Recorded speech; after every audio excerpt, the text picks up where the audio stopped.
Love you, my God. Hallelujah, hallelujah, Jesus. I stand in awe of you, Holy One, mighty God. I raise my hands to you, awesome King and mighty God. I will declare your majesty and glory in this place. Now let your Holy Spirit bring your glory to this place. I lift my hands and sing, mighty God. I will proclaim how wonderful and marvelous you are. I raise my hands to you, my awesome King. I stand in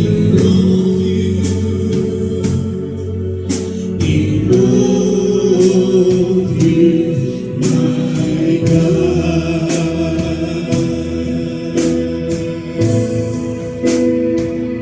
I stand in awe of you, Holy One, mighty God. I raise my hands to you, awesome King, mighty God. I will declare your majesty and glory in this place. Lord, let your Holy Spirit bring your glory to this earth. I bow my head in reverence to you, mighty God. I will proclaim how wonderful and marvelous you are. I raise my hands to you, my awesome King. I stand in awe of you, in awe of you, my God.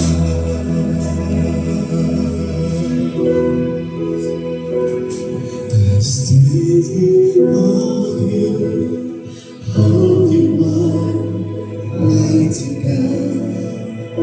I raise my hands to you, awesome King, mighty God. I will declare your majesty and glory in this place. Let your Holy Spirit bring your glory to this place. I bow my head in reverence to you, mighty God. I will proclaim the wonderful marvelous you are. I raise my hands to you, my awesome King. I stand in awe of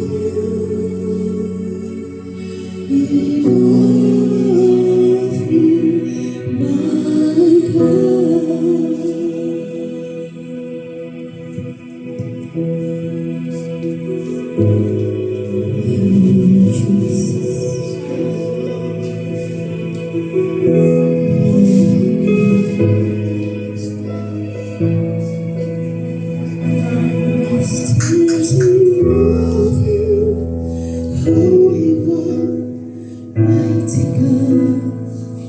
I raise my hands to you, awesome King, mighty God.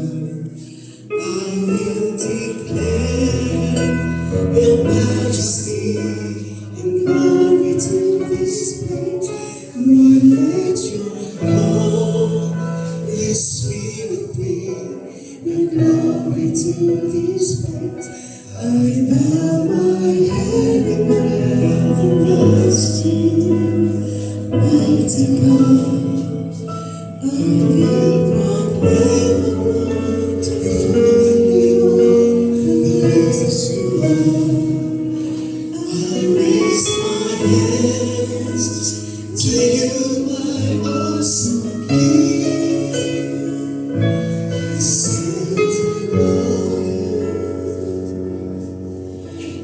Taas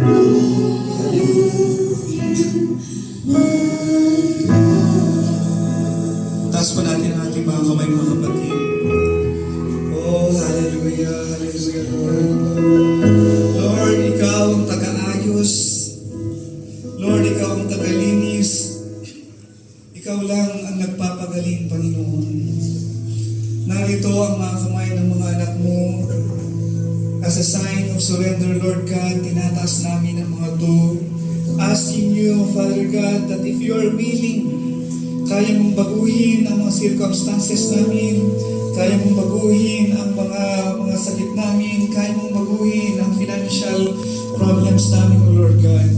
Kaya Panginoon, ang lahat ng mga kamay na nakataas to, we leave them all up to you. Hindi ko alam, Panginoon, kung ano ang mga kanya-kanyang dalangin, kanya-kanyang problema ng mga kapatid kong naririto, Panginoon.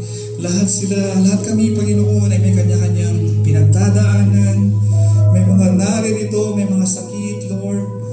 Tulungan mo ako kami, Panginoon. Pagalingin mo ang mga sakit namin, Lord God. Tulungan mo kami. At tulungan mo rin kami financially, Lord, sa mga pangailangan namin sa araw-araw. Mahirap ang buhay, pero pagtitiwala kami sa iyo, Panginoon, na hindi mo kami pababayaan. Tulungan mo kami sa aming mga trabaho, sa aming mga pinagkakakitaan. Lord, alam mo, kahit na mahirap ang trabaho namin, tulungan mo kami magtrabaho mabuti at makita namin ang mga bigay mo ay regalo mo sa amin. Nakikita mo, Panginoon, ang mga situations namin. Meron dito nahihirapan ng isipan, damdamin. Meron dito mga inaapi, pinapahirapan ng iba. Lord, i-release mo sila sa anger, sa mga problems na dinadala nila, Lord God. At bigyan mo kami ng mga puso marunong magpatawad. At Lord, makita ka sana namin bilang tunay na treasure ng aming buhay. Kapag nakikita namin ang treasure, nawawalang saysay ang ibang bagay. Pag nakikita namin ang treasure, nakikita namin ang blessings na ginagawa mo sa aming mga buhay. And Lord, pati sa mga students, tulungan mo na makita nila na ikaw ang tunay na treasure. Much more than sa mga pangarap namin, much more than sa mga ari-arian namin, si Jesus lamang ang tunay na treasure namin. At Lord, tulungan mo kami na habang lumalalim ang pagkilala namin sa iyo, ay mas madali ka naming i-share. Mas madali ka naming ikwento sa ibang tao dahil sa kabutihan mo sa amin, Panginoon. At habang binabago mo kami, Panginoon, inaayos mo ang aming mga buhay, mas magiging kaakit-akit sana kami, mabango kami sa ibang tao, at gusto rin nilang lumapit sa iyo dahil sa ginagawa namin, dahil sa sineshare namin, Lord God.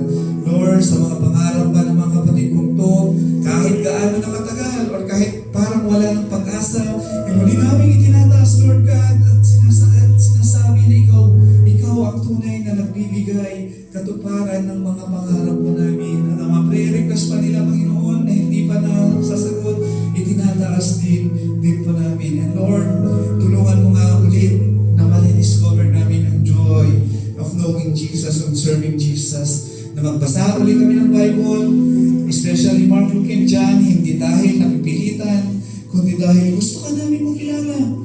Simulan muli namin, Panginoon, dahil sabi nga, kung sino yung minamahal mo talaga, ay gusto mo siyang makilala. Kaya gusto ka namin mas makilala pa, Jesus. And Lord, tulungan mo kami na makita ka sa purestness. Kung ano yung sinasabi ng Bible na si Jesus, yun ang Jesus na pagsisilbihan namin. Para hindi po kami malilito na kung ano-anong Jesus ang ituturo ng iba. Kaya Lord, I ask you for your protection sa bawat isa sa amin. Lord, thank you. Tulungan mo ang lahat na magkaroon ng gratitude, grateful heart, at the same time, grateful at joy, Panginoon. Bigyan mo kami lahat ng joy.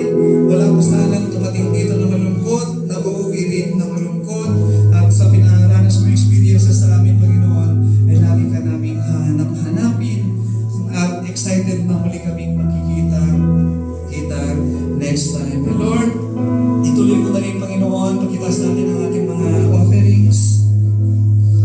Lord, ang mga offerings na ito ng bawat isa na i-offer ngayon, Lord, ito ay pagpapakita, simbolo nito, Panginoon, ang pagtitiwala namin sa iyo at pag-acknowledge na lahat ng mga ari-arian, blessings na tinatamasa namin, na i-enjoy namin, ay nanggagaling lamang sa iyo. Kaya tinataas namin ito bilang pagkilala na wala kaming na-attain, wala kaming nakuha na anything kahit sa hirap pa ng ginawa namin kung hindi mo kami tinulungan. Kaya Panginoon, sana tanggapin mo ang mga to na nagmumula sa puso ng mga anak mong nagsusumikap, nagmamahal sa iyo, at itinataas namin, Lord God. And I ask you, Panginoon, na as they give, iparanas mo rin sa kanila na yung appreciation mo by helping them muli sa kanilang mga trabaho and showering them with more and more blessings. So we ask you, Lord God, thank you for your time, blessings for this time, for your love sa mga anak mo na patuloy na umaasa, nagsusumamo sa iyo. Ito po ang hiniling namin sa pangalan ni Jesus. Amen. Okay.